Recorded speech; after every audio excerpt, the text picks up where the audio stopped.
అందరికీ ముందుగా తెలుగుదేశం పార్టీ కుటుంబ సభ్యులందరికీ భోగి సంక్రాంతి శుభాకాంక్షలు. అలాగే మన మాజీ మంత్రి యలమల రామకృష్ణ గారికి అలాగే మన యలమల దివ్య మేడం గారికి, మన ఎమ్మెల్యే అయిన దివ్య మేడం గారికి అందరికీ కూడా భోగి పండగ శుభాకాంక్షలు.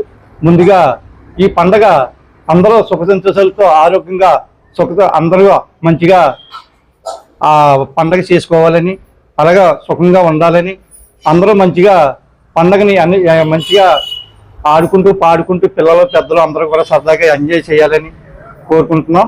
అలాగే ఈ పండగ అంటే మనకి ఎన్ని పండగలు వచ్చినా సంక్రాంతి చాలా ముఖ్యమైన పండగ. మనకి పిల్లలు కానీ పెద్దలు కానీ అందరూ కొత్త బట్టలు తీయించుకొని అలాగే భోగి జరుపుకుంటారు. అలా పండగ జరుపుకుని అలాగే ముక్కను కూడా బాగా ఎంజాయ్ చేస్తారు.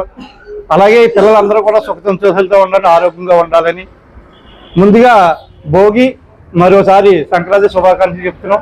మన కాకరాపల్లి గ్రామాలకు అయితే వచ్చు, రాష్ట్ర ప్రజలకు వచ్చు, తునితాలిక ప్రజలకు వచ్చు, అందరికీ కూడా భోగి శుభాకాంక్షలు, పండగ శుభాకాంక్షలు.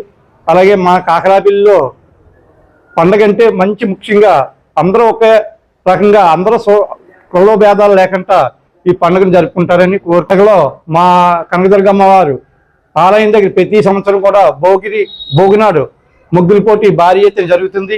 వీళ్ళందరికీ కూడా మన గిఫ్ట్లు ఏవైతేనే ఇవ్వడం జరుగుతుంది. వాళ్ళు కూడా ఎప్పుడు కూడా తల్లిని నమ్ముకుంటారో మంచి సుఖ సంతోషాలతో ఉండాలని అమ్మను కోరుకుంటూ మరొకసారి భోగి సంక్రాంతి శుభాకాంక్షలు చెప్తూ అందరూ సుఖంగా ఉండాలని కోరుకుంటున్నాను.